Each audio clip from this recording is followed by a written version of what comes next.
Today, I wanted to begin the homily with a controversial statement. We should do our very best not to kill anyone.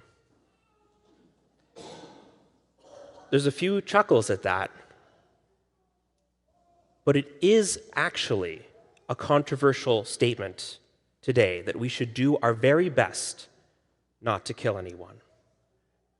In the psalm, we hear today that God shows us the path of life. And really, all of the major world religions, when you look at what they teach about promoting life and avoiding death, avoiding war, avoiding suicide, avoiding despair. This is God's view. It's His point of view. But the world often has a very different point of view, which is being pushed further and further today to the point that many people would disagree with the line that we should avoid death, that we should avoid killing. Today, I'm going to be speaking to you about an important issue here in Canada, and that is the issue of MAID, medical assistance in dying. Medical assistance in dying. It used to be called physician-assisted suicide, but suicide had too much of a negative connotation to the name, so they switched it to medical assistance in dying because that sounds softer. I'm introducing you here too as well to this woman, Sue Rodriguez, who back in the 1990s wanted help to end her life because she suffered from a disease that was getting progressively worse, and she knew she wouldn't be able to take her own life, so she wanted a doctor to do it. And at that time, in the 90s, the Supreme Court said, no, we won't do this here in Canada. She said, if I can't consent to my own death, whose body is this? Who owns my life?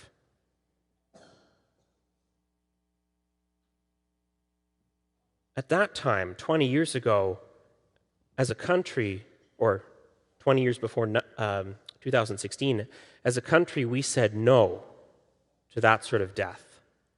And then in 2016, the criminal code changed so that, yes, doctors could help people to die if they wanted to.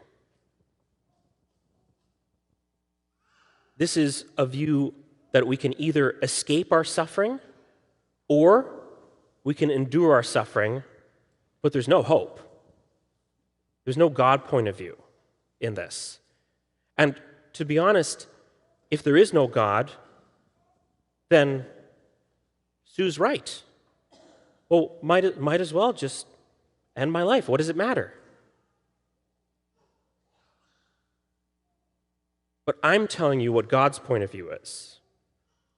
That we have to preserve life, to do our best not to kill people. And you might say to me right now, well, Father Michael, it's very easy for you to stand up here and say, everyone has dignity.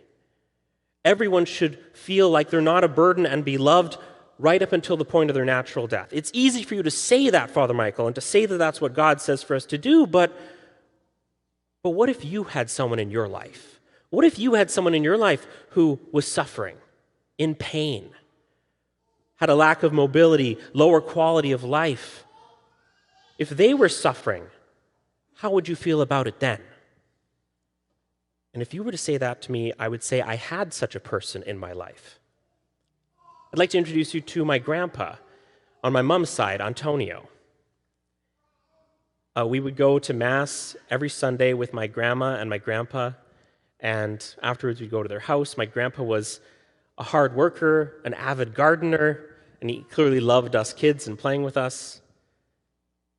So it was really, really hard when he got older and he started to get dementia and started to not be able to remember our names, was bound to a bed in a wheelchair, suffered with chronic pain.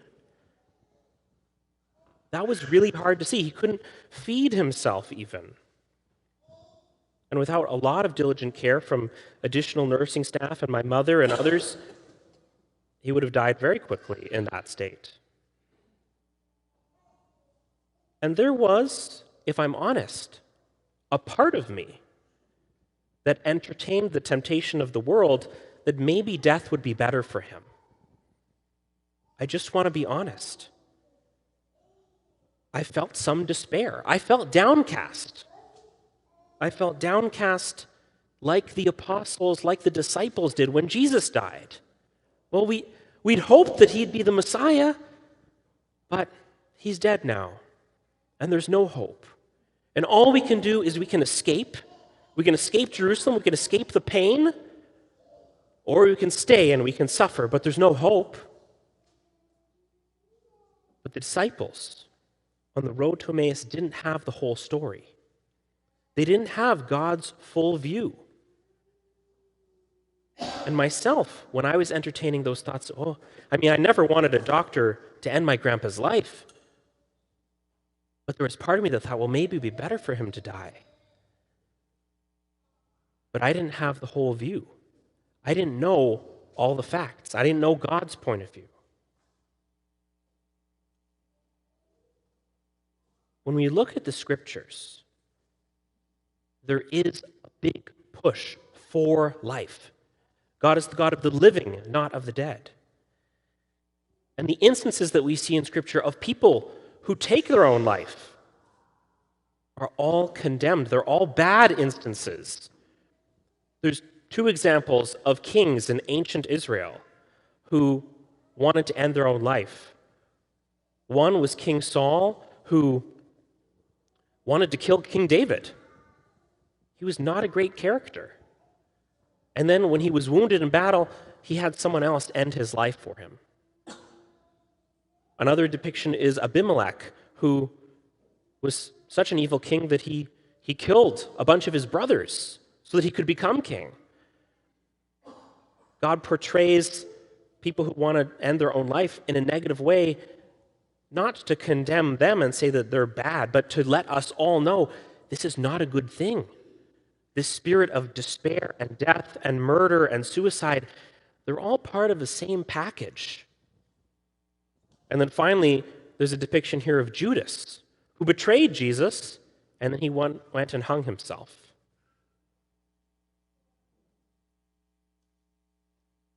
We are not in control of when our life ends. And every time a character in the scriptures is portrayed as trying to take that control, it's not a good thing. We don't want to promote death. And the scary thing is that in Canada, we are promoting it more and more. Back in 2016, when it was first allowed for doctors to assist people to end their life through MAID, there were 1,000 deaths through MAID that year. This past year, about 17,000. And the numbers keep rising. And so far, there have to have been physical illnesses, and you also have to have had a terminal illness to end your life. But next year, and about a year from now, the government of Canada wants to put in legislation that even if you have no physical ailment and death is not impending, but you have a mental health issue that makes life difficult for you, which is a legitimately painful thing, that in that scenario, you're able to have a doctor end your life if you struggle with mental health. There was a time where we strenuously tried to help people who wanted to die through suicide, and where we would advocate for them to get the mental health they needed and the physical care that they needed. That was what we stood for as Canadians back in the 1990s. And here, in the 2020s, we're very quick and very ready to say, hey, you're suffering, you're tired, you feel like you're a burden on your family, maybe death would be a good option for you. And we say it with sincerity. Doctors do. And it's not something that we can stand for as Catholics. So again, this is a very heavy subject. And Sue had that line. If I cannot give consent to my own death, whose body is this? Who owns my life? Well, the answer is actually God does. He created you. As it says in the Psalm today, the Lord is my chosen portion and my cup. It says, you hold my lot. God, you hold my lot. And with your point of view, maybe I don't have to live in so much despair at the end of my life or if I'm suffering. I want to get back to my grandpa. And so though my grandpa had mental decline, though he was stuck in a wheelchair, though he couldn't recognize us so well, he still enjoyed things like eating, and he did recognize us sometimes. But I told you before that, like the disciples on the road to Emmaus, I didn't have the whole story. Part of me thought, my grandpa is gone. The man I knew is gone. And then my mom, who continued to advocate for him, at one point got the doctors to take him off a certain medication that he was on. And when he got off that medication and onto a different one to manage pain, all of a sudden, his mental clarity started to increase. I remember being there with him at the hospital and him not just recognizing me, but making jokes with me. Something that I thought was gone. But I didn't have the whole story. I didn't know that there was hope. But there was more hope. Just like the disciples on the road to Emmaus didn't know that there was the resurrection. They didn't know there was that hope. But there is. And maybe some of you feel like here in Canada today, wow, with all these things that are happening, there's less hope. There is hope because we can do something about it. First of all, I'd like to suggest that we can go and visit people and share with them that they're not a burden, that no matter what a government or a doctor says, you don't have to end your life. You have value. I love you. Also in this picture with my brother feeding my grandpa, there's the Knights of Columbus from our local council who went to visit my grandpa and bring him, a little placard for all of his years being with the Knights. Another time, my sister, my family, and I, we were all visiting at Christmas, and we went down to the care facility, and we ran a karaoke day. Not just for my grandpa, but for all of the residents down there together. And if you have skills of music or accompaniment, you like to talk to people, you can do this too. You can do visits to care homes in our area. And there's multiple ways you can do it. You can do it just by visiting friends and family who you already know, parishioners who you already know. But there's also there's a whole ministry here at our parish called Care and Companionship.